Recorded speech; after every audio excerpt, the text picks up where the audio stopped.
پشتی بو ماوی دو روژاند ناف زیندان آسایش زاخو دهاتیه را گرتن دمجمردوی شوا روژا شنبی 26 طباخه روژنامه‌وان اسلام کشانی بکفالت هات آزاد کرن و دوباره بدیتنا کسوکارن خوشاد بو. گرتنا من روژا پنجشنبه بی کل دمجمر ده کم چاریکک از درد کفم بو برنامه که رادیو خبیر های روزانه دمجمر ده و 10 دقیقه سری کولانه ترومبیلک راستیای بی دو کذبین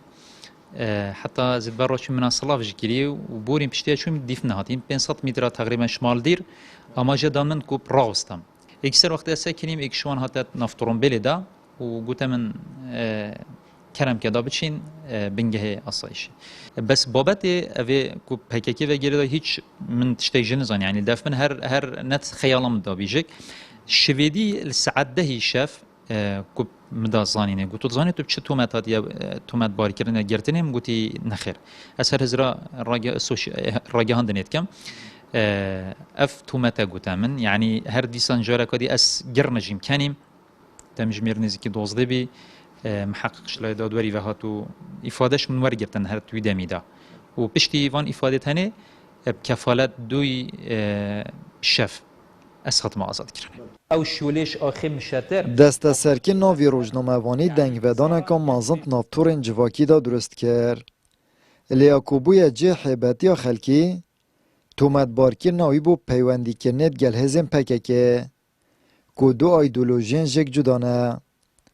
لیا سیرتر او بو که کیسا اسلامی بندک یاسایی و هاتیه گردان که دیر بوش تومت دیراتیا اردیش اسمانی. هر دست پیکا ریکارین یاسایی گمان چه بویه که اول سیناریو که بو هاتیه درست کرن جبوی چنده اگر اما ماجه پی بدهیم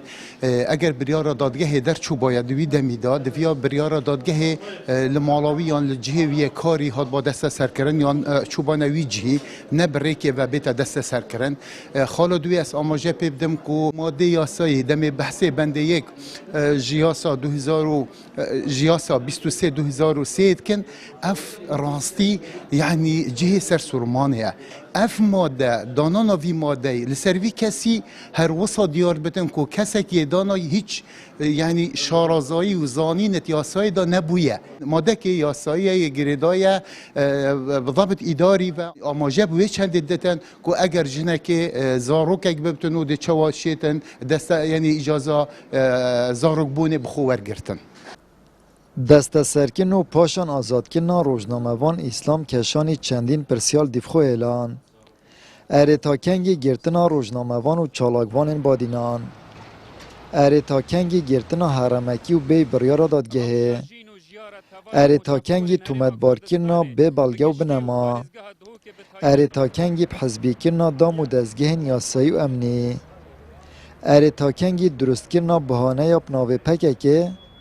کود بنیاد دا هیچ یاسک نینه اف پارتل حرم و عراق قدغه کر بید. آمد بریفکانی